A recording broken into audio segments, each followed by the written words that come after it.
প্রত্যেকটা ইঞ্চি ইঞ্চি মাটি আল্লাহর কাছে সাক্ষী দিবে। যেখানে যে মাটিতে বসে অবিবাহিত যুবক যুবতী জেনা করেছে আর বিবাহিত যুবক যুবতীরা এবং এই স্বামী স্ত্রীরা জেনা করেছে, এর ইঞ্চি ইঞ্চি মাটি আল্লাহর কাছে কথা বলবে। এর ইঞ্চি ইঞ্চি মাটি আল্লাহর সামনে কথা বলবে। ইয়াউমাইযিন তুহাদ্দিসু আখবারাহা, সেদিন তুহাদ্দিসু আখবারাহা, জমিন তার খবর বলবে আল্লাহর কাছে। জমিনের কোথায় কোন পাপ হয়েছে সব বলে দিবে। এই জমিনে এখানে দাঁড়িয়ে জেনা করেছে, ওইখানে দাঁড়িয়ে মদ খেয়েছে, ওইখানে কাউকে খুন করেছে, জমিন বলে দিবে। একটা কথা এখানে মাঝখানে বলে দেই, যারা অবিবাহিত যুবক যুবতী আছো, এই লেকচার তোমরা যারা শুনছো, তোমাদের মধ্যে কেউ যদি জেনা করে থাকো, অবিবাহিতর কথা বলছি, তোমাদের কাঁধের মধ্যে এখন 100 বেত্রাঘাতের শাস্তি ঝুলে আছে। সূরা নূরের 1 থেকে 3 নম্বর আয়াত পড়ে দেখবে, অবিবাহিত যুবক যুবতী যদি জেনা করে তাদের শাস্তি হচ্ছে 100 বেত্রাঘাত, তাও জনসমক্ষে, এবং এক বছরের জন্য নির্বাসন। এই বিধানগুলো যদি পৃথিবীর কোনো দেশেও না থাকে, আসমানে আছে। মরার সাথে সাথেই এই বিধান কার্যকর হবে ইনশাআল্লাহ। বাঁচার বুদ্ধি কি? একটাই উপায় আছে। এই লেকচার কানে চলে গেছে, অনতি বিলম্বে ওযু করবে। ওযু করে খালেস ভাবে রাতের শেষ রাতে জায়নামাজ বিছাবে। জায়নামাজ বিছিয়ে আল্লাহর সামনে দাঁড়িয়ে 2 রাকাত নামাজ পড়বে। পড়ে নিজের পাপের কথা স্মরণ করে চোখ দিয়ে দরদর করে পানি ফেলে দিবে। আল্লাহকে সেজদায় গিয়ে বলবে, আল্লাহ আমি জেনা করেছি, আমাকে মাফ করে দাও। আমার এই পাপের কথা কেউ জানে না, তুমি জানো, মাফ করে দাও। এই মাফ নেওয়ার পরে আবার ওই যার সাথে করেছেন ওর সাথে আবার লিঙ্ক আপ করার চেষ্টা করেন না। আসো আমরা জেনা করেছিলাম, আসো বিয়ে করে নেই, এটা সলিউশন না। জেনা করেছেন, আগে তওবা করে ফিরে আসতে হবে, তারপরে পুরো জীবন ইসলামিক লাইফ লিড করতে হবে। আল্লাহ যদি দেখেন যে হ্যাঁ আপনি ঠিকঠাক তওবা করে আল্লাহর কথা চলছেন, আল্লাহ তখন আপনাকে নেককার স্ত্রী দিবে ইনশাআল্লাহ। এই একমাত্র রাস্তা যুবকদের জন্য এবং যুবতীদের জন্যও। যুবকরা না হলে পার পেয়ে যেতে পারে, কারণ একটা কথা সমাজে প্রচলিত আছে না, যে ছেলে মানুষের ইজ্জত তো সহজে যায় না, গোপন হয়ে গেছে, কেউ জানে না, আল্লাহ মাফ করে দিয়েছেন, সে হয়তো পার পেয়ে গেল। কিন্তু এই যে মেয়ে, তুমি যে 8-10টা ছেলের সাথে জেনা করেছো, তোমার ইজ্জতের কি হবে? তোমার যে সতীত্ব তুমি নষ্ট করেছো, তুমি তো বিয়ের পর কোনো ঘরে গেলে সে হাজবেন্ডও বুঝতে পারবে তুমি আর সতী সাথী নও। তখন তোমার কি হবে?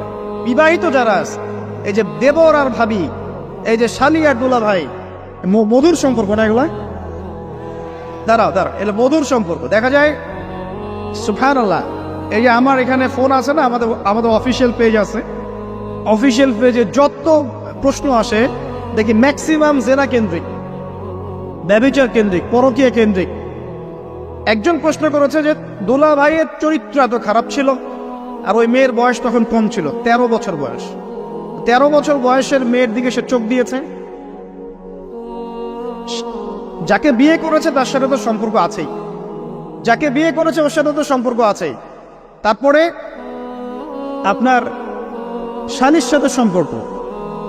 এখন শালীর সাথে তার 2 বছর ধরে সম্পর্ক করার পর সেগুলোর ভিডিও ধারণ করে তাকে ব্ল্যাকমেইল করছে যে যদি আমার সাথে খারাপ কাজে সে রাজি না হয় তাহলে এই ভিডিওগুলো ভাইরাল করে ফেল। এই যে অনলাইনের যুগ, এখন তো মানুষ নিশ্চিন্তে মানুষ যে একটা প্রাইভেট লাইফ লিড করবে সেটাও করতে পারে না। প্রাইভেট লাইফের সব কিছু রেকর্ডেড হয়ে যায়, হয় না? এটা একটা ফিতনা, মহাফিতনা। সে রেকর্ড করেছে, এইভাবে ব্ল্যাকমেইল করে এই শালীর সতীত্ব নষ্ট করলো। 1 বছর 2 বছর না, 3 বছর ধরে। এখন এই মেয়ে প্রশ্ন করছে পেজের মধ্যে যে এখন তার মানসিক অবস্থা এতই খারাপ, সে জিজ্ঞাসা করছে আমি যদি আত্মহত্যা করি তাহলে আমার পাপ হবে কিনা। এই মেয়েটা যদি আপনার বোন হতো কি করতেন? আল্লাহ না করুক এই মেয়ে যদি কারো মেয়ে হতো তাহলে কি করতেন আপনি? আপনার কাছের কেউ হলে আপনি কি করতেন? এখানে ওই শাস্তিটা না বলে সামনে যেতে পারছি না। শোনেন, যারা বিবাহিত ব্যক্তি হওয়ার পরেও পরকীয়া করেছেন, বিবাহ করার পরেও পরকীয়ার পাপে লিপ্ত ছিলেন বা এখনো আছেন, জেনে হোক না জেনে হোক করেছেন, অথবা এটা জেনে করেছেন যেটা একটা খারাপ কাজ তারপরেও করেছেন, রাসূলুল্লাহ সাল্লাল্লাহু আলাইহি ওয়াসাল্লামের হাদিস এবং আল্লাহ পাকের কালাম অনুযায়ী তাদের শাস্তি হচ্ছে কোমর পর্যন্ত মাটিতে পুঁতে ফেলে পাথর নিক্ষেপ করে রজম করে হত্যা করা। ইসলামিক যদি কোনো রাষ্ট্র থাকতো বা এটা যদি হতো, বা এটা যদি ইমামুল মাহদির যুগ হতো বা ওমর রাদিয়াল্লাহু আনহুর যুগ হতো, তাহলে এই শাস্তির বাইরে আপনি চলতে পারতেন না, যদি এটা প্রমাণ হতো। এই শাস্তি যদি দুনিয়াতে কার্যকর নাও হয়, আপনি যদি তওবা না করে মারা যান, তাহলে কিয়ামতের মাঠে এই শাস্তি আপনি ভোগ করবেন।